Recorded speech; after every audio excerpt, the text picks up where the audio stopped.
Cielo vacío. Al igual que el cielo vacío, carece de límites, y no obstante está justo aquí, profundo y despejado. Cuando intentas conocerlo no puedes verlo, no puedes aprenderlo, pero tampoco perderlo. Al no poder aprenderlo acabas teniéndolo. Cuando guardas silencio, Él habla. Cuando hablas, Él permanece en silencio. La gran puerta está abierta de par en par para repartir ofrendas, y ninguna multitud oculta el camino. Primero algunas cosas básicas. El Zen no es una teología, es una religión, pero diferente. Una religión sin teología es un fenómeno único. Todas las demás religiones existen alrededor del concepto de Dios. Cuentan con teología. Están centradas en Dios o en el ser humano. Pero el ser humano no es el fin, ni tampoco Dios. Tampoco lo son para el Zen. Para el Zen, el hombre es el objetivo, el hombre es el fin en sí mismo. Dios no es algo que esté por encima de la humanidad, sino que Dios es algo oculto en la humanidad.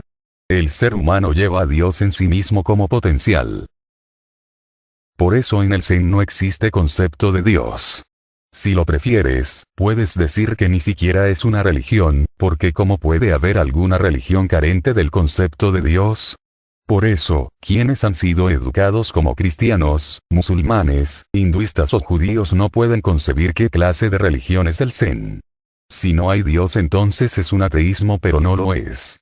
Es teísta hasta la médula, pero sin un Dios. Eso es lo primero que hay que comprender. Deja que vaya penetrando en tu interior, y las cosas se irán aclarando. El Zen dice que Dios no es extrínseco a la religión, es intrínseco. No está allí, sino aquí. De hecho, para el Zen no hay allí, sino que todo es aquí. Dios no es entonces, sino ahora y no hay otro tiempo. No hay otro espacio, ni otro tiempo. Este momento lo es todo. En este momento converge toda la existencia, todo está disponible. Si no puedes verlo, eso no significa que no sea así, simplemente quiere decir que careces de la visión para verlo. A Dios no hay que buscarlo, solo tienes que abrir los ojos. Dios ya es. La oración es irrelevante en el Zen. ¿A quién rezar? No hay ningún Dios sentado en algún sitio en los cielos y controlando la vida y la existencia. No hay controlador alguno. La vida se mueve en una armonía, por sí misma. No hay nadie fuera de ella que le dé órdenes. Cuando existe una autoridad externa se crea una especie de esclavitud. Un cristiano se convierte en esclavo, y lo mismo sucede con los musulmanes. Cuando Dios está por ahí dando órdenes, como mucho puedes llegar a ser un servidor o un esclavo. Pierdes toda dignidad. No es ese el caso con el Zen. El Zen te proporciona una tremenda dignidad. No hay ninguna autoridad en ninguna parte. La libertad es completa y fundamental. Si Friedrich Nietzsche hubiera sabido algo sobre el Zen podría haberse convertido en místico en lugar de volverse loco. Dio con un importante hecho. Dijo, Dios no existe. Dios ha muerto y el hombre es libre. Pero básicamente Nietzsche creció en el mundo de los judíos y los cristianos, un mundo de miras muy estrechas, muy confinado y lleno de conceptos. Tropezó con una gran verdad. Dios no existe. Dios ha muerto, y por tanto el hombre es libre. Fue a dar con la dignidad de la libertad, pero fue demasiado. Fue demasiado para su mente. Se volvió loco, se salió de sus casillas. Si hubiera sabido algo de Zen podría haberse convertido en un místico, no había necesidad de enloquecer. Uno puede ser religioso espiritual sin un Dios. De hecho, ¿cómo se puede ser religioso con un Dios? Esa es la pregunta que hace el Zen, una pregunta muy inquietante. ¿Cómo puede un ser humano ser espiritual teniendo un Dios? Porque Dios destruirá tu libertad, te dominará. Puedes buscar en el Antiguo Testamento.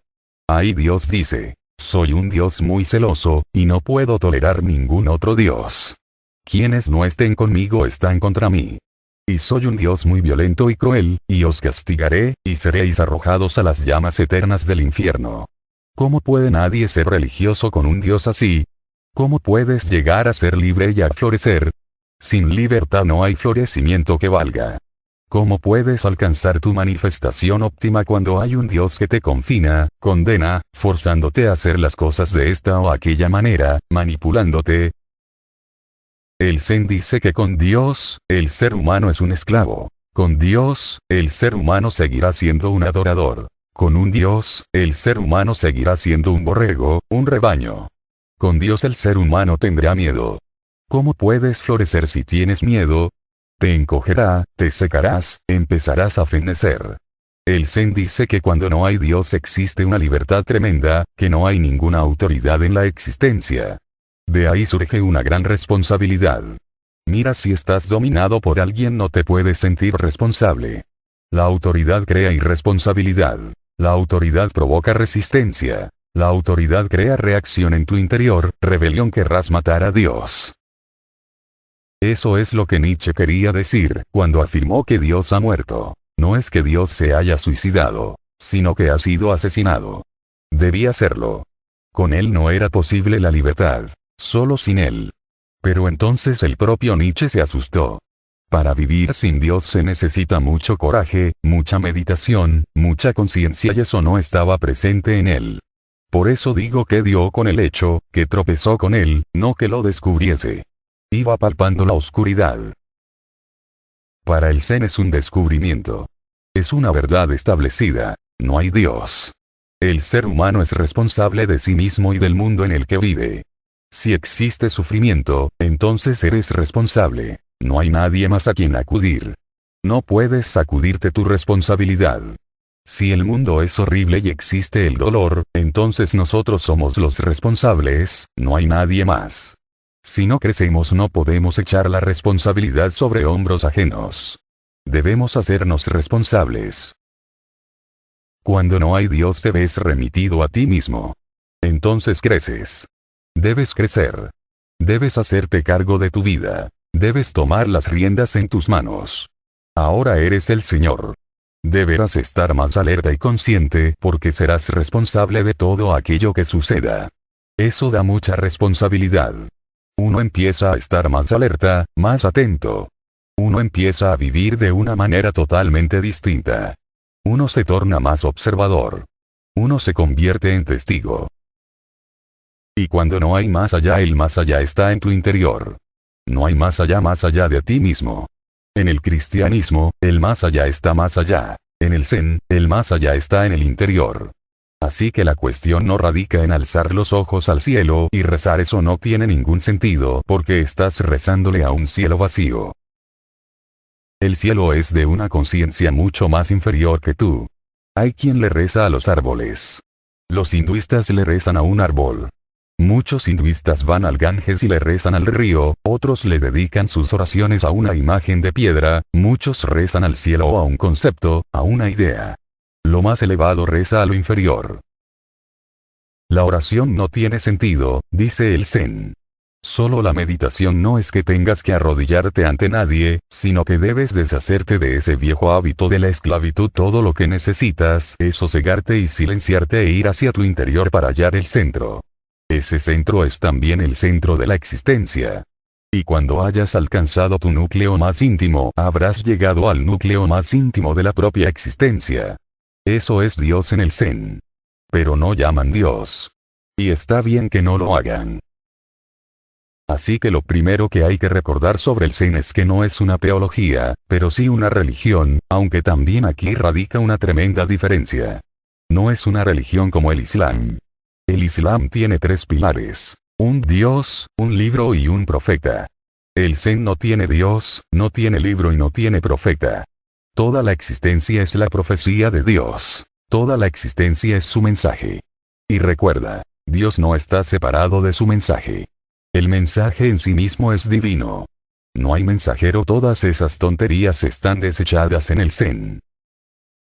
La teología aparece con un libro. Necesita una Biblia, necesita un Corán. Necesita un libro que pretenda ser santo, un libro que intenta decir que es especial, que no hay ningún otro libro igual, que es una bendición del cielo, un evangelio. El Zen dice que todo es divino. ¿Cómo puede haber algo especial? Todo es especial. Nada es no especial, y por eso nada puede ser especial. Cada hoja de cada árbol y cada canto rodado de cada orilla especial, único, santo. No es que el Corán sea santo, no es que la Biblia sea sagrada. Cuando un amante escribe una carta a su amada, esa carta es sagrada. El Zen manifiesta la santidad de la vida ordinaria. Bokohu, un gran maestro Zen, solía decir, ¡qué maravilla! ¡Qué misterio! Corto leña y saco agua del pozo. ¡Qué maravilla! ¡Qué misterio! Cortar leña, sacar agua del pozo, y dice, ¡qué misterio! Eso es el espíritu Zen. Transforma lo ordinario en extraordinario. Transforma lo profano en sagrado. Desecha la división entre el mundo y lo divino. Por eso digo que no es una teología, sino pura religión. La teología contamina la religión. No existe diferencia entre un musulmán, un cristiano y un hinduista en lo que respecta a la religión, pero sí en la teología. Cuentan con teologías distintas. Y la gente se ha estado peleando a causa de esas teologías. La religión es una. La teología es múltiple. Teología significa la filosofía acerca de Dios, la lógica acerca de Dios. Es un sinsentido porque no hay manera de demostrar a Dios ni de lo contrario. Los argumentos son simplemente irrelevantes. Sí, uno puede experimentar, pero no probar, y eso es lo que intenta hacer la teología. Y no deja de hacer cosas igualmente estúpidas, tratando de cortarlo todo con el patrón de la lógica. Cuando la miras a cierta distancia no puedes más que reírte, de lo ridícula que es. En la Edad Media, los teólogos cristianos estaban muy preocupados, muy turbados, pasmados ante problemas que a ti no te lo parecerían. Por ejemplo, ¿cuántos ángeles pueden sostenerse sobre la punta de una aguja? Se han escrito libros acerca del tema, con argumentos estupendos. El mulá Nasruddin, que tenía 2 periquitos, envió a buscar al veterinario. Mis pájaros me preocupan, aseguró. Hace una semana que no van al aseo. El médico miró el interior de la jaula y preguntó. ¿Pone siempre mapas de la tierra en el fondo de la jaula? No, dijo el mulá Nasruddin. Ese lo puse el sábado pasado, cuando se me acabaron los periódicos. Claro, eso lo explica todo. Replicó el veterinario. Los periquitos son criaturas muy sensibles. Se están aguantando porque imaginan que el planeta Tierra ya ha absorbido toda la mierda que podía. La teología es una porquería. Y por su causa las religiones han acabado envenenadas. Una persona auténticamente religiosa carece de teología. Sí, tiene la experiencia, la verdad, esa luminosidad especial, pero no teología. Pero esta ha sido de gran ayuda para los eruditos y los pundits sabios. Para los que se dicen ilustrados. Ha sido muy interesante para los sacerdotes, los papas, para los Shankaracharyas les ha beneficiado mucho. Todo su negocio depende de ella. Pero el Zen corta todo eso de raíz. Destruye todo el asunto de los sacerdotes. Se trata del negocio más sucio del mundo, porque se apoya en un gran engaño. El sacerdote no sabe, pero continúa predicando. El teólogo no sabe, pero continúa pergeñando teorías. Es tan ignorante como cualquier otra persona, puede que incluso más. Pero su ignorancia ha aprendido a explicarse como si supiese algo. Su ignorancia está muy decorada, a base de escrituras y teorías, está ornamentada de manera tan artera e inteligente que resulta muy difícil fijarse en el fallo. La teología no ha sido de ninguna ayuda para la humanidad, pero a los sacerdotes les ha sido de gran utilidad. Han podido explotar a la humanidad en nombre de estúpidas teorías. 2 psiquiatras se encuentran en un atestado restaurante y empiezan a hablar, y uno de ellos explica que está tratando un caso muy interesante de esquizofrenia. El otro contesta. ¿Y eso qué tiene de interesante? Los casos de persona dividida son bastante comunes, me atrevería a asegurar. Este caso es interesante porque, respondió su colega, los dos pagan. Así es como han vivido los teólogos. La teología es política, y divide a las personas. Y si puedes dividirlas entonces también puedes controlarlas. El Zen mira a la humanidad con una visión íntegra, invisible. Su mirada es total. Por eso digo que el Zen es la religión del futuro. La humanidad va avanzando lentamente hacia una conciencia que prescindirá de la teología y la religión se aceptará puramente como una experiencia. En japonés hay una palabra especial para designarlo. Lo llaman konomama o sonomama, exeidad de la existencia, talidad. Esta talidad de la vida es Dios. No es que Dios exista, sino que la misma talidad es divina. La talidad de un árbol, la talidad de una roca, la talidad de un hombre, de una mujer, de un niño. Y esa talidad es un fenómeno indefinido, indefinible. Puedes disolverte en ella, puedes fundirte en ella, probarla. ¡Qué maravilla! ¡Qué misterio! Pero no puedes definirla, no puedes precisarla lógicamente, no puedes formularla mediante conceptos definidos. Los conceptos la matarían. Dejaría de haber talidad. Entonces se convertiría en una construcción mental. La palabra Dios no es Dios. El concepto Dios no es Dios. Tampoco el concepto amor es el amor, ni la palabra comida se come. El Zen dice algo muy simple. Dice que recuerdes que la carta donde aparece el menú no es la comida, y que no empieces a comértela. Eso es lo que ha estado ocurriendo desde hace siglos. Que la gente se está comiendo la carta.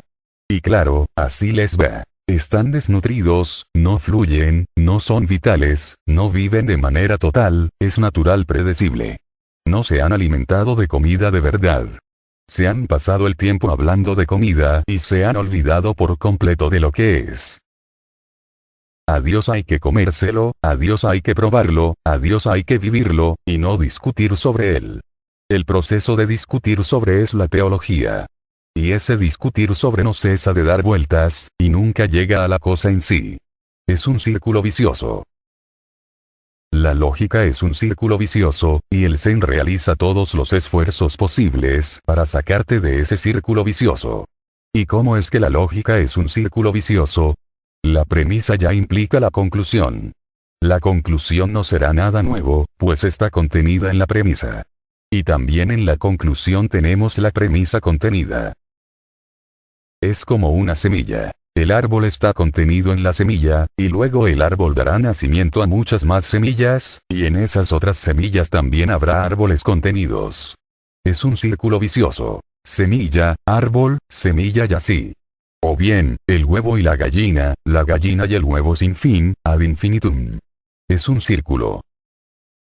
De lo que trata el Zen es de salir de ese círculo, de no seguir moviendo palabras y conceptos en la mente, sino de caer en la cuenta de la propia existencia. Un gran maestro Zen, Nanin, se hallaba cortando leña en el bosque. Y llegó un profesor de universidad a visitarle. Y claro, el profesor pensó, este leñador sabrá dónde vive Nanin. Así que se lo preguntó. El leñador tomó el hacha en sus manos y dijo, me costó muy cara. El profesor no le había preguntado nada sobre el hacha. Lo que hacía era preguntarle dónde vivía Nanin. Le preguntaba si le hallaría en el templo. Y Nanin volvió a levantar el hacha y dijo, mírela, me costó muy cara. El profesor se sintió un tanto desconcertado, y antes de que pudiera escapar de allí, Nanin se le acercó y le colocó el hacha en la cabeza. El profesor empezó a temblar y Nanin dijo, tiene muy buen filo. Y el profesor salió corriendo. Más tarde, cuando llegó al templo, se enteró de que el leñador era nada más y nada menos que el propio Nanin. Entonces le preguntó a uno de los discípulos, ¿es que se ha vuelto loco? No, aseguró el discípulo. Usted le ha preguntado si estaba Nanin y él ha respondido que sí. Le mostraba su exeidad, su talidad. En ese momento era leñador, estaba totalmente absorbido en el filo del hacha. En ese momento era esa filosidad. Al ser tan inmediato, al estar tan en el presente, le estaba diciendo, soy en ella. Lo pasó usted por alto. Le estaba enseñando la cualidad del Zen. El Zen es no conceptual, no intelectual. Es la única religión del mundo que predica inmediatez momento a momento, estar presente en el momento, ni en el pasado, ni en el futuro.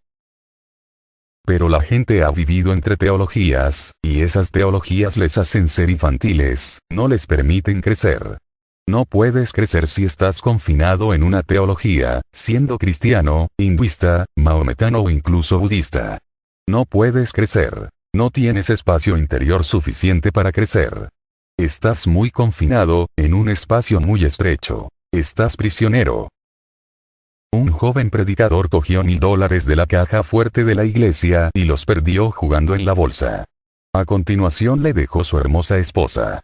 Lleno de desesperación fue hacia el río, y estaba a punto de tirarse del puente, cuando le detuvo una mujer que llevaba un abrigo negro, con una cara arrugada y el pelo gris grañoso. No saltes, dijo con voz áspera. Soy una bruja, y te concedo 3 deseos, a cambio de que hagas algo por mí.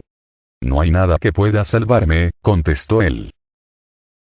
No digas tonterías, aseguró ella, Al-Qassam. El dinero vuelve a estar en la caja de la iglesia. Al-Qassam. Tu esposa está esperándote amorosa en casa. Al-Qassam. Ahora tienes $200,000 en el banco. Pero qué maravilla. Balbuceó el predicador, ¿qué tengo que hacer por ti? Pasar la noche haciéndome el amor. Pensar en dormir con aquella vieja bruja desdentada resultaba repelente, pero valía la pena, así que fueron a un motel cercano. Por la mañana, una vez pasada la ordalía nocturna, el sacerdote se hallaba vistiéndose para regresar a casa, cuando el cardo borriquero que seguía en la cama le preguntó. Dime, cariño, ¿qué edad tienes? Tengo 42 años. Contestó él, ¿por qué? ¿No eres una un poco mayor para seguir creyendo en brujas? Eso es lo que pasa. Si crees en Dios puedes creer en una bruja, forman parte del mismo paquete. Si puedes creer en cualquier tipo de tontería, acabarás tragándotelas todas. Pero no llegas a crecer. Sigues infantiloide.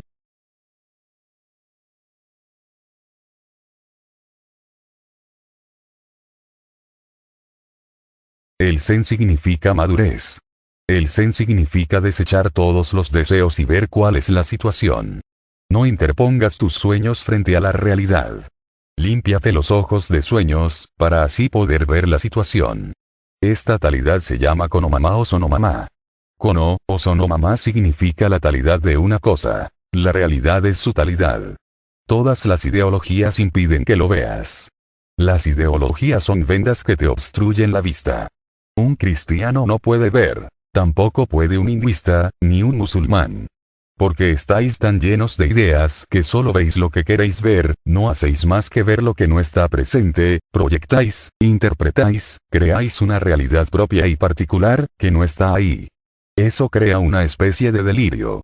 99 de cada 100 de vuestros pretendidos santos son gente que delira. El Zen proporciona cordura al mundo, cordura total. Desecha todas las ideologías. Dice, sé vacío. Mira sin ninguna idea. Mira en la naturaleza de las cosas pero sin ninguna idea, prejuicio ni presunción. No te preocupes, ese es uno de los fundamentos. Así que hay que abandonar la teología. Si no, te mantendrá ocupado. ¿Ves cuál es la cuestión? Si tienes una idea, existe la posibilidad de que la encuentres en la realidad, porque la mente es muy creativa. Y claro está, esa creación solo será una imaginación. Si estás buscando a Cristo empezarás a tener visiones de Cristo, y todas ellas serán imaginarias. Si buscas a Krishna empezarás a ver a Krishna, y todas esas visiones serán imaginarias. El Zen es muy realista. Dice que hay que abandonar la imaginación. La imaginación proviene del pasado, llevas desde la infancia condicionado por ciertas ideas. Desde la infancia te han llevado a la iglesia, al templo, a la mezquita. Te han llevado al erudito, al pundit, al sacerdote. Te han forzado a escuchar sermones, han medido en tu mente todo tipo de cosas. No te aproximes a la realidad con toda esa carga. Si no, no acabarás de saber lo que es. Descargar, aligerar. Ese aligerar es Zen. Un ministro evangelista conducía un servicio religioso en un manicomio. Su discurso se vio súbitamente interrumpido por uno de los internos, que gritaba enloquecido. Me pregunto si tengo que estar escuchando todas estas tonterías. El ministro, sorprendido y confuso, se volvió hacia el guardia y preguntó. ¿Debo dejar de hablar? El guardia respondió. No, siga usted, no volverá a ocurrir. Ese hombre solo tiene un instante de cordura cada 7 años. Es muy difícil estar cuerdo en un mundo enloquecido. El Zen es sencillo pero difícil a la vez. Simple en lo que respecta al Zen, es la cosa más simple del mundo, la más simple porque es espontánea, pero muy difícil a causa de nuestras mentes condicionadas, a causa del mundo enloquecido en que vivimos, en que nos han criado, y que nos ha corrompido. La segunda cosa es que el Zen no es una filosofía, sino poesía. No propone, sino que simplemente persuade. No discute, simplemente canta su propia canción. Es estético hasta la médula, y para nada ascético. No cree en ser arrogante o agresivo hacia la realidad, sino en el amor. Cree que si participamos con la realidad, ésta nos revelará sus secretos. Crea una conciencia participativa. Es poesía, es pura poesía igual que es pura religión. Al Zen le interesa muchísimo la belleza. Está menos preocupado con la verdad, pero muy interesado por la belleza. ¿Por qué? Porque la verdad es un símbolo áspero. No solo es seca en sí misma, sino que las personas que se interesan demasiado por ella también acaban secándose. Empiezan a morir. Sus corazones se encogen, sus fluidos dejan de fluir. Se quedan sin amor, se tornan violentos, y empiezan a ser cada vez más en la cabeza. Y el Zen no es una cosa de la cabeza, sino total. No es que niegue la cabeza, sino que le otorga el lugar que le corresponde, no un estatus dominante. Debe funcionar con la totalidad. Las agallas son tan importantes como la cabeza, los pies son tan importantes como la cabeza, el corazón es tan importante como la cabeza. La totalidad debe funcionar como un organismo. Ninguna parte debe ser dominada. La filosofía está orientada hacia la cabeza. La poesía es más total. La poesía fluye más. La poesía se ocupa más de la belleza. Y la belleza es no violencia, amor, y compasión. El buscador Zen mira en la realidad para hallar lo bello en el canto de los pájaros, en los árboles, en la danza de un pavo real, en las nubes, en los relámpagos, en el mar, en la arena. Intenta buscar la hermosura. Y claro está, buscar la hermosura tiene un impacto completamente distinto. Cuando buscas la verdad eres más masculino. Cuando buscas belleza eres más femenino. Cuando buscas la verdad estás más preocupado por la razón. Cuando buscas la belleza estás cada vez más interesado por la intuición. El Zen es femenino, la poesía es femenina. La filosofía es algo muy masculino, muy agresivo. Es una mente masculina. El Zen es pasivo. Por eso, en el Zen sentarse se convierte en una de las meditaciones más importantes. Solo sentarse hacen. La gente Zen dice que si simplemente te sientas, sin hacer nada, empiezan a suceder cosas. Las cosas empiezan a ocurrir por sí mismas. No necesitas ir tras ellas, ni ellas buscarte a ti, ni tú a ellas. Llegan por sí mismas. Tú simplemente permaneces sentado. Si puedes sentarte en silencio, si puedes caer en una tremenda quietud, si puedes relajarte, si puedes abandonar todas las tensiones y convertirte en un estanque silencioso de energía, sin ir a ninguna parte, sin buscar nada, Dios empieza a verterse en ti. Dios viene a ti desde todas partes. Solo sentado, sin hacer nada, llega la primavera, y la hierba crece por sí misma. Y recuerda, cuando el Zen dice solo sentarse, quiere decir solo sentarse, nada más, ni siquiera un mantra. Si repites un mantra entonces no estás solo sentado, estás otra vez implicado en tonterías, dándole vueltas a algo mental. En cambio, si no haces nada de nada los pensamientos llegan, y luego se van si llegan, bien. Si no llegan, bien. No te implicas en lo que sucede, estás simplemente sentado. Si te sientas cansado, te rindes. Si te sientes que las piernas se tensan, entonces estíralas. Permanece natural. Ni siquiera observes. No hagas esfuerzo alguno, de ningún tipo. Eso es lo que quiere decir cuando dicen solo sentarse. Sucede solo sentándose. El Zen es el enfoque femenino, y la religión es básicamente femenina. La ciencia es masculina, la filosofía es masculina, la religión es femenina. Todo lo que tiene el mundo es hermoso, poesía, pintura, danza, proviene de la mente femenina. No tiene por qué venir de las mujeres, porque las mujeres todavía no son libres para crear. pero ya les llegará. Cuando el Zen vaya cobrando importancia en el mundo, la mente femenina experimentará un gran despliegue, una enorme explosión. Las cosas se mueven al unísono. El pasado ha estado dominado por lo masculino, de ahí el Islam, el cristianismo y el hinduismo. El futuro va a ser más femenino, más suave, más pasivo, más relajado, más estético, más poético. Y en esa atmósfera poética el Zen se convertirá en la cosa más significativa del mundo. La filosofía es lógica. La poesía es amor. La filosofía disecciona, analiza. La poesía es revitalizadora. El análisis es el método de la filosofía, y el de la ciencia, y el de los psicoanalistas. Más tarde o más temprano, el psicoanálisis será reemplazado por la psicosíntesis, más profunda. Assagioli tiene mucha más razón que Sigmund Freud, porque la síntesis está más cerca de la verdad. El mundo es uno. Es una unidad. Nada está separado. Todo palpita a la vez. Estamos unidos a otros, interconectados. La vida entera es una red. Incluso la hojita más diminuta de uno de los árboles que rodea este auditorio está conectada con la más lejana de las estrellas. Si algo le sucede a esta hoja, entonces algo le acabará pasando a esa estrella distante. Todo es junto, es unidad. La existencia es una familia. El Zen dice que no disecciones, que no análisis. Un granjero, que era testigo en un caso del ferrocarril allí en Vermont, le pidieron que explicase a su manera cómo había sucedido el accidente. Bueno, pues Jaque y yo íbamos caminando por la vía cuando escuché un pitido, así que salí de ella y pasó el tren, y me volví a meter en la vía, pero ya no vi a Jaque.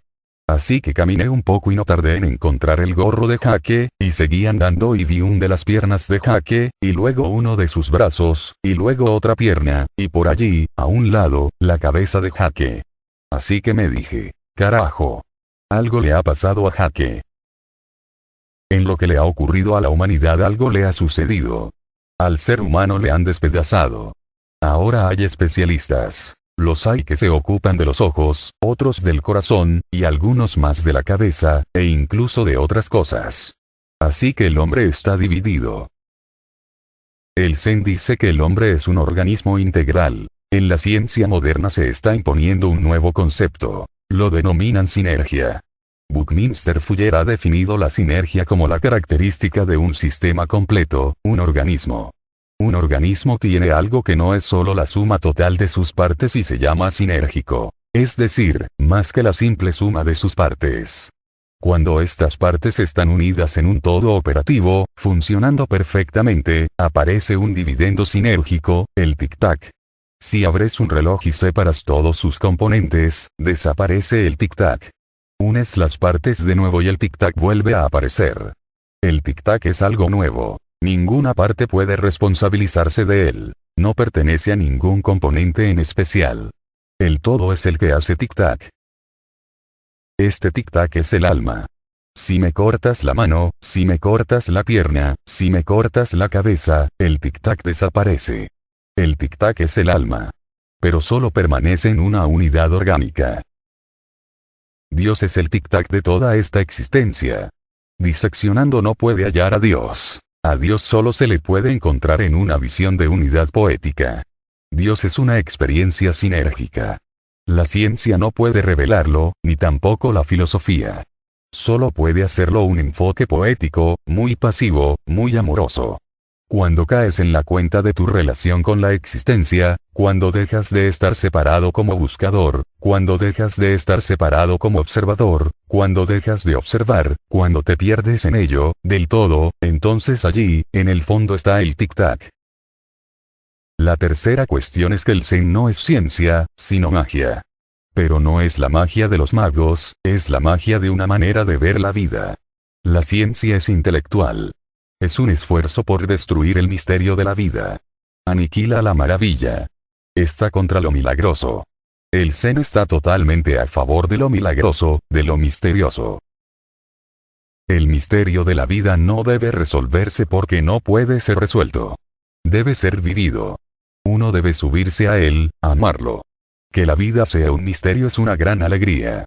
Y algo que debe celebrarse. El Zen es magia. Te da la llave para abrir lo milagroso. Y lo milagroso está en ti, y la llave también está en ti. Cuando vas a ver a un maestro zen, él solo te ayuda a estar silencioso, de manera que puedes hallar tu propia llave, que llevas encima desde hace mucho tiempo. Y así hallarás tu puerta, que está ahí, y podrás penetrar en tu santuario más íntimo. Y el último punto fundamental acerca del zen. El zen no es moralidad, sino estética. No impone un código moral, no te da ningún mandamiento tipo haz esto no hagas lo otro. Simplemente te hace más sensible a la belleza, y esa sensibilidad se convierte en tu moral. Pero a continuación se alza más allá de ti, fuera de tu conciencia. El zen no te proporciona ninguna conciencia, ni está contra ninguna. Simplemente te proporciona más conciencia, se torna tu conciencia. No hay ningún Moisés que te dé mandamientos, ni viene de la Biblia, el Corán o los Vedas no viene de fuera. Viene de tu centro más íntimo. Y cuando proviene de ahí, no es esclavitud, sino libertad. Cuando proviene de ahí, no es algo que haya que cumplir como un deber, de mala gana. Disfrutas haciéndolo. Se convierte en tu amor. Esos son los fundamentos. Y ahora este profundo sutra. Al igual que el cielo vacío, carece de límites. Y no obstante está justo aquí, profundo y despejado. Poned a Dios después de vacío, y antes de esta y comprenderéis de inmediato, pero la gente zen no utiliza la palabra Dios, sino que hablan de ello. Al igual que el cielo vacío, carece de límites, y no obstante está justo aquí, profundo y despejado. Si empiezas a buscar por el cielo, nunca lo hallarás. Si empiezas a buscar y te lo tomas muy en serio, nunca encontrarás el cielo. ¿Dónde lo hallarás? El cielo no está en algún sitio, está en todas partes y lo que está en todas partes no puede buscarse. No se puede localizar. No puedes decir que está en el norte, ni en el sur. No puedes decir que está ahí porque está en todas partes. Lo que está en todas partes no puede encontrarse en algún sitio. ¿Dónde buscarás? Empezarás a dar vueltas por el cielo, de aquí para allá. Y todo es cielo. Dios es como el cielo vacío. Carece de límites, así que no puede ser definido. No puedes decir dónde comienza y dónde acaba. Es extremo, infinito y no obstante, está justo aquí, justo enfrente de ti. Si estás relajado, ahí está. Si estás tenso, desaparece. Un maestro zen solía decir, está claro, así que es difícil de ver. Había una vez un tonto que buscaba una hoguera con un farol encendido. Si hubiera sabido lo que era el fuego, hubiera podido prepararse mucho antes el arroz. Ahora estás buscando un fuego con un farol encendido, y resulta que ya llevas ese fuego en las manos desde siempre. Sí, el maestro zen tenía razón. Si hubieras sabido lo que era el fuego, podrías haberte preparado mucho antes el arroz. Y tienes hambre, hace siglos que tienes hambre, llevas teniendo hambre toda la eternidad. Y has estado buscando fuego con un farol encendido en la mano. La gente va por ahí preguntando que dónde está Dios, y lo tienen justo enfrente. Os rodea. Está dentro y fuera porque solo Él es. Pero la gente zen lo llama ello eso, o no lo nombra de manera que no se quedan atrapados en la palabra Dios. Cuando intentas conocerlo, no puedes verlo. ¿Por qué? Porque cuando quieres conocerlo, tu propio querer se convierte en algo tenso. Te estrechas, te concentras. Cuando intentas conocerlo no puedes verlo. Lo pierdes, porque solo puede ser visto cuando se está completamente relacionado, totalmente abierto, cuando no se está concentrado. Escucha. Por lo general, la gente que no sabe qué es la meditación escribe que la meditación es concentración. Existen miles de libros en los que hallarás esa afirmación, esa estupidez, que la meditación es concentración. Pero la meditación no es concentración, es lo último que la meditación puede ser. De hecho, concentración es justo lo contrario. En la concentración se está tenso, centrado, buscando algo. Sí, la concentración está muy bien cuando buscas cosas diminutas. Si lo que buscas es una hormiga, entonces la concentración es estupenda, pero no para buscar a Dios. Dios es tan vasto, tan tremendamente vasto. Si buscas mediante la concentración, encontrarás una hormiga, pero no a Dios. Para Dios deberás estar totalmente abierto, inconcentrado, abierto por todas partes, sin buscar, sin mirar. Una conciencia desenfocada, eso es la meditación conciencia sin enfoque. Si enciendes una lamparita, la luz está sin enfocar, se desparrama en todas las direcciones. No va a ninguna parte, está simplemente ahí, cayendo en todas las direcciones. Todas las direcciones se llenan de ella. Luego está la linterna. Una linterna es como la concentración. Está enfocada. Cuando quieres buscar a Dios, la linterna no te sirve, pero la lamparita sí. Si lo que buscas es una hormiga, entonces fenomenal. Si buscas una rata, fantástico, la linterna te servirá. Para lo pequeño hace falta una conciencia enfocada. En ciencia, la concentración es perfectamente correcta. La ciencia no puede existir sin concentración. Busca lo pequeño, y cada vez más pequeño busca la molécula, y luego el átomo y a continuación el electrón y más tarde el neutrón. Busca y busca lo pequeño. Así que la ciencia cada vez se concentra más y más, se enfoca. La espiritualidad es justo lo contrario. Desenfocada, enfocada, amplia, abierta en todas las direcciones, a todos los vientos. Con todas las puertas y ventanas abiertas. Abajo los muros, uno es simplemente una apertura. Cuando intentas conocerlo, no puedes verlo. Así que el mismo esfuerzo por tratar de verlo, el propio deseo de verlo, se convierte en un obstáculo. No busques a Dios. No busques la verdad. En lugar de ello, crea la situación de desenfoque y Dios vendrá a ti, vendrá a ti. Está ahí.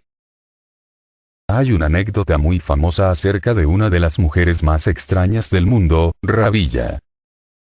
A Rabilla la acompañaba un místico sufí. Se llamaba Hassan. Este hombre debía haber escuchado la frase de Jesús: llama y se te abrirá. Pídelo y se te dará. Busca y lo hallarás. Así que cada día, en sus oraciones matinales, en las de la tarde, las vespertinas, las nocturnas, los musulmanes rezan 5 veces al día, le decía a Dios: estoy llamando muchísimo. ¿Por qué no se ha abierto todavía? Me estoy rompiendo la cabeza contra tu puerta. Señor, ábrela. Un día, Rabilla le escuchó. Y también un segundo día. Y un tercero. Luego le dijo: ¿cuándo mirarás, Hassan? La puerta está abierta. No dices más que tonterías. Estoy llamando, y la puerta lleva abierta desde siempre. Mira. Pero estás demasiado ocupado con tu llamar y preguntando, deseando y buscando, y no puedes verlo. La puerta está abierta. Rabilla tiene muchísima más razón que Jesucristo. La frase de Jesucristo pertenece a un plano inferior. Está bien para el nivel de guardería, para aquellos que todavía no empezaron a buscar. Para ellos hay que decir: busca, mira, llama. Y hay que ofrecerles una garantía. Si no, no buscarán. Una garantía que diga: llama y se te abrirá. Pídelo y se te dará. Lo que dice Rabilla es puro zen. Mira, tonto, la puerta lleva abierta desde siempre. Y al pedir y gritar no has conseguido más que cerrar los ojos. Solo tienes que abrir los ojos. La puerta siempre ha estado abierta. Dios siempre ha estado disponible. Dios está incondicionalmente disponible. Cuando intentas conocerlo, no puedes verlo, no puedes aprenderlo, pero tampoco perderlo. Fíjate en la belleza de esa frase. No puedes aprenderlo. Si quieres poseer a Dios, te será imposible. A Dios no se le puede poseer. Todo lo que es grande no puede ser poseído, y eso precisamente es una de las tonterías más grandes que sigue haciendo el ser humano. Queremos poseer. Te enamoras y entonces quieres poseer, y al hacerlo destruyes el amor. El amor es la cualidad de Dios. Jesús lo dijo de manera muy exacta. Dios es amor. Si realmente quieres estar enamorado de Dios, no intentes poseerlo. Al poseerlo lo matas, lo envenenas. Eres tan pequeño y el amor tan grande como podrías poseerlo. Lo pequeño no puede poseer a lo más grande. Es muy sencillo pero muy difícil de comprender. Cuando amamos a alguien queremos poseer el amor, queremos poseer al ser amado, al amante. Queremos dominar por completo porque antes de que alguien se lo lleve, dejará de estar ahí. En el momento en que empiezas a pensar en poseer, lo has matado. Ahora será algo muerto, un cadáver. La vida habrá desaparecido. La vida no puede poseerse porque es Dios. Hay veces en que ves una flor hermosa, una rosa en un arbusto, e inmediatamente la arrancas de él. La quieres poseer. Pero la has matado. Ahora, sí, te la pondrás en el ojal, pero estará muerta, será un cadáver. Ha dejado de ser hermosa. ¿Cómo puede ser hermosa si está muerta? Es solo un recuerdo que va desvaneciéndose. Estaba tan viva cuando se hallaba en el arbusto, era tan joven y tan feliz, y había tanta vida en ella, que hasta era pura música. Pero lo has matado todo.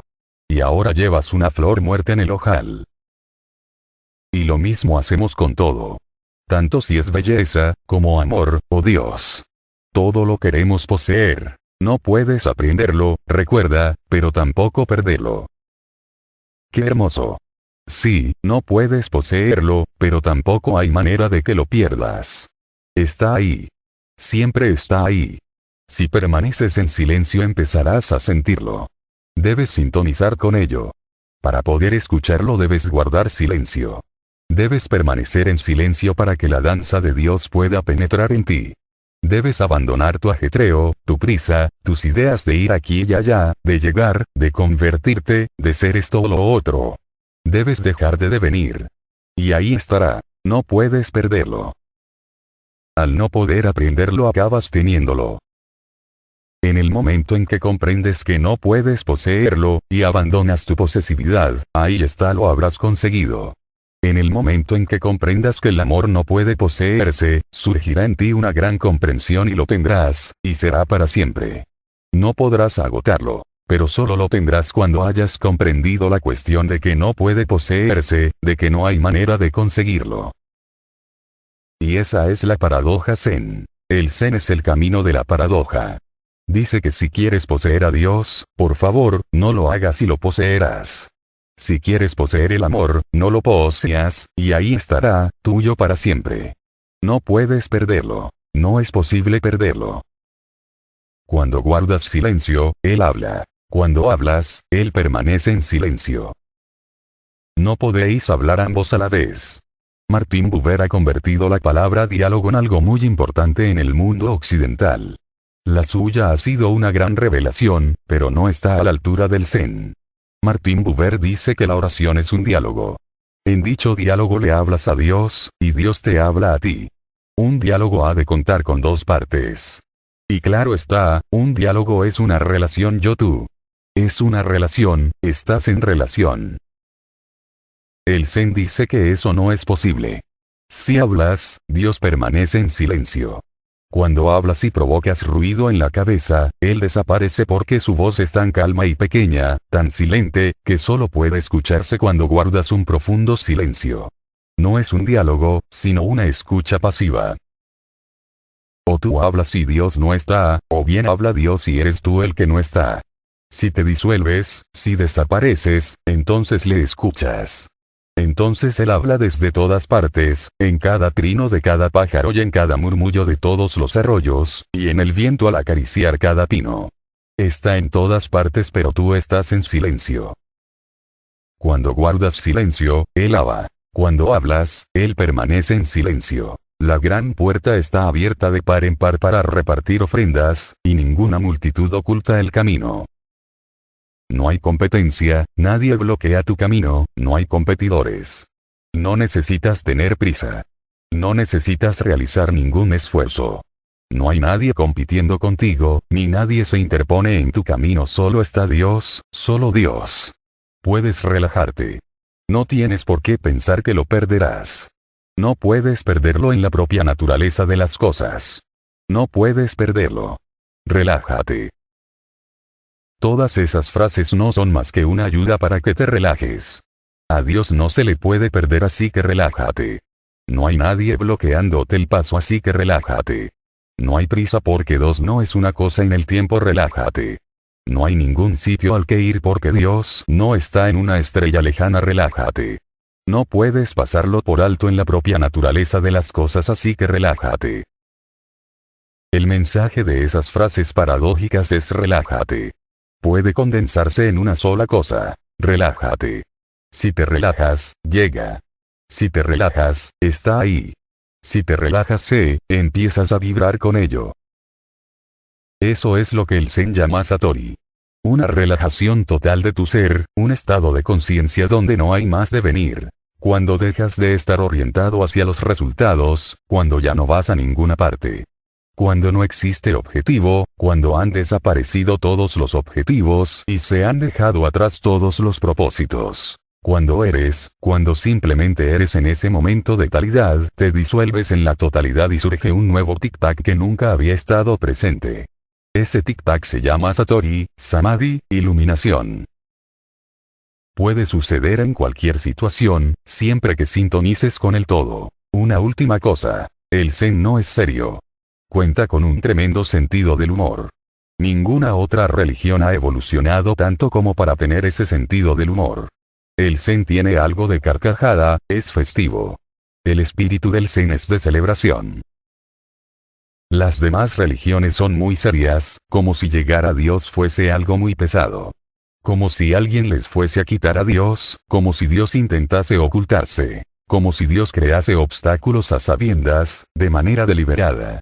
Como si hubiese una gran competencia y no hubiese suficiente Dios para todos, como si Dios fuese dinero y no hubiese bastante para repartir. Si no lo pillas de inmediato, antes que otros, esos otros te lo quitarán. Todos son gente muy seria, con una orientación monetarista y de resultados, pero no gente religiosa. Dios es grande, enorme. Es la totalidad de la existencia, así que ¿quién puede agotarla? No hace falta tener miedo de que alguien se haga con él antes que tú y que cuando tú llegues ya no quede nada. No se trata de una pelea, de una competición. Y además, hay un tiempo eterno disponible. No tengas prisa y no te pongas serio. Las caras largas no son auténticos rostros religiosos. Están simplemente diciendo que no lo han comprendido, si no se reirían.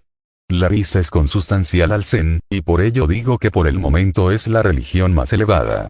No convierte la vida en algo feo, no te incapacita. Te hace bailar, te hace disfrutar. Llevaron a un niño a visitar por primera vez el famoso museo de cera de Madame Tussauds. La visita le deprimió enormemente. Así que su madre intentó animarle. Verás, cariño, todos esos hombres y mujeres son personas famosas que vivieron hace mucho tiempo. Ahora están todos muertos. El humor del chiquillo se ensombreció todavía más. Así que esto es el cielo. Ese es el peligro. Si vas a parar a un cielo cristiano te hallarás en algo parecido. No tienes más que pensar en la horrible pesadilla que sería vivir con santos cristianos. Alguien le preguntó una vez a un maestro zen por qué no había santos en la tierra. Se rió y dijo: están bien en el cielo porque es muy difícil vivir con ellos. Tenemos suerte de que no estén aquí en la tierra. Déjalos que continúen allí. Sí, está bien. Imagina lo que puede ser vivir con un santo, acabarás suicidándote. El Zen aporta carcajadas y una nueva brisa a la religión. El Zen es graciosamente espiritual. Es un enfoque totalmente distinto, más saludable, más natural. Estas son las cosas fundamentales acerca del Zen.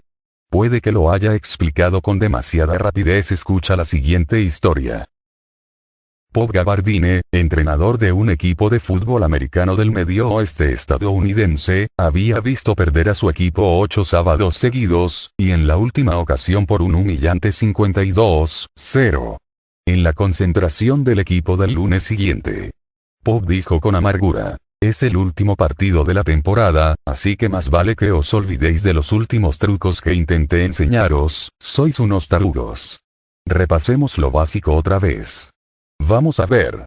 Lección número 1. Este objeto que sostengo se conoce como pelota de fútbol.